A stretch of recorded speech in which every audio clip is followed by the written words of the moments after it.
tried 4 different recipes in search for the perfect melt-in-the-mouth pineapple balls. Melt in the mouth is very subjective and everyone has a different definition and preference. I love the melt-in-the-mouth feel when the pineapple balls crumbles easily in my mouth, effortlessly.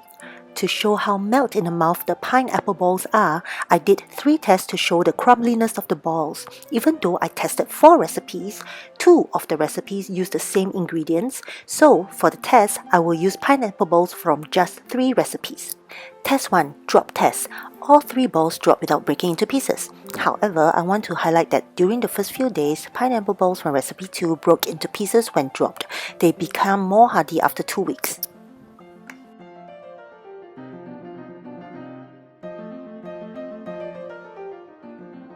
Test 2. Press test. If you observe carefully, I pressed recipe 2 with ease, needed a bit more force to press down into recipe 3, and recipe 4 can be pressed down rather easily.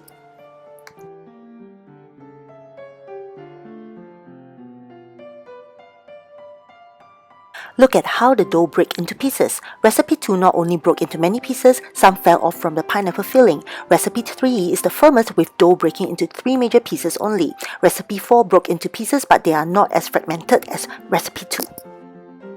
Test 3. Shake test. For recipe 2, I didn't need a lot of effort to shake the bottle to break recipe 2 into pieces.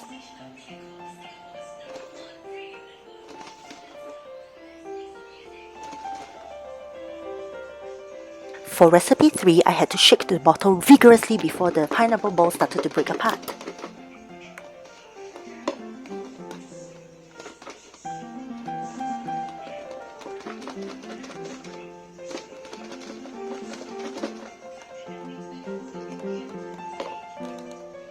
For recipe 4, it did break into pieces but not as easily as recipe 2.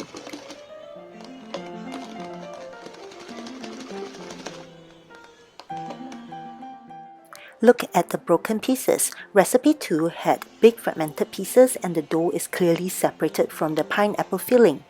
For recipe 3, the pineapple ball stays quite intact. For recipe 4, there are crumbs and much of the dough remained on the pineapple filling. So from these tests, you can roughly see that recipe 3 is the sturdiest, the firmest, which also means that the pineapple balls don't melt in the mouth like how I would like it to be. For recipe 2, even though the tests show that it is melty enough, unfortunately the pineapple balls are too fragile to handle or stack. So I went with recipe 4, which is firm enough to handle and stack, and most importantly melts in the mouth.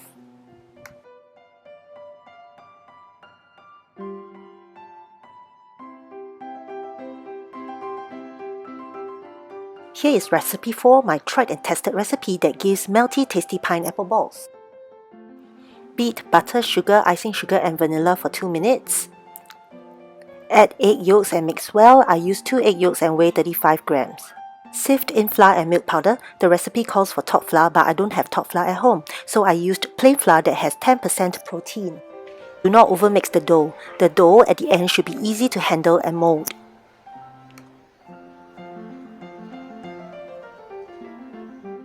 To find the right amount of sugar to be added to the pineapples to make the fillings, I referenced those recipes that gave the pineapples in terms of weight or percentage. One recipe says to add sugar 20% of the total pineapples.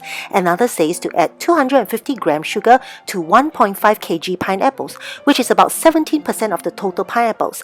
I tried the latter and I found it too sweet. I tried 3% of total pineapples, too sour. The right amount of reduced sugar pineapple filling for me is just 5% of the total pineapples. Here, I used 150 gram brown sugar for 3.1 kg of peeled pineapples.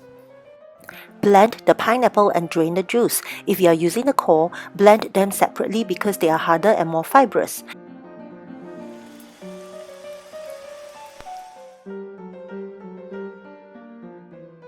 When the pineapple juice has almost dried up, add the sugar. The pineapple filling is ready when it is so sticky it sticks to your ladle and you need to shake the ladle for it to fall off. If the filling slides off like this, it is not ready yet. Roll the pineapple fillings into balls, each one weighs 8 grams. Roll the dough into balls, each one weighs 10 grams.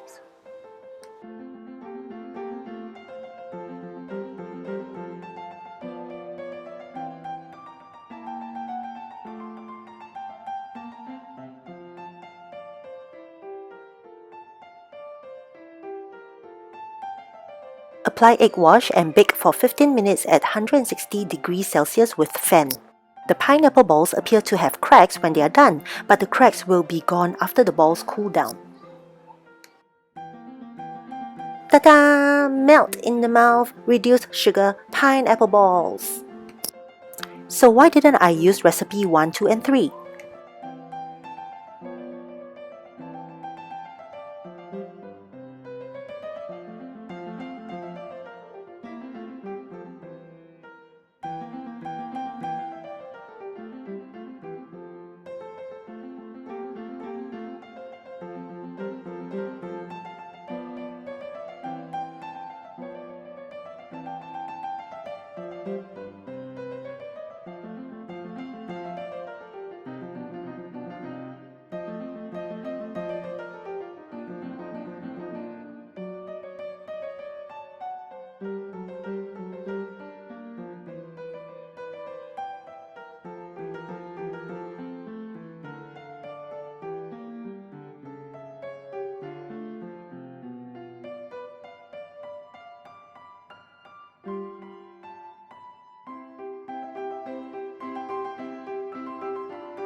In conclusion, overall, except for recipe 1 which tasted quite bland, recipes 2, 3 and 4 all tasted good. However, only recipe 2 and 4 gives more melt in the mouth pineapple balls. The balls in recipe 2 are too fragile to handle and it only hardens after 2 weeks. Recipe 4 is firm enough to handle and stack, and it melts in the mouth. The extra ingredients of milk powder and vanilla in this recipe adds another layer of taste to the pastry. As for the amount of sugar to be added to the pineapple to make the filling, it is really down to individuals' preference for sweetness, so work within the percentages. Remember to weigh your peeled pineapples. Thank you for watching.